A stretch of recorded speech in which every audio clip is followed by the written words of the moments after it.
Epson ET-2800. Troubleshooting common issues.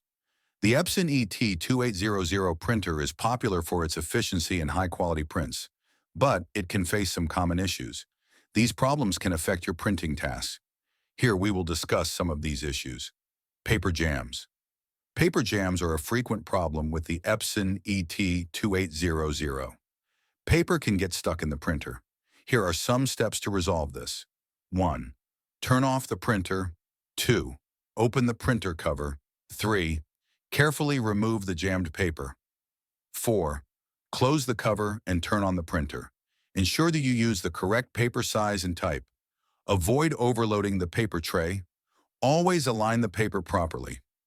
Ink quality problems. Ink quality problems can ruin your prints.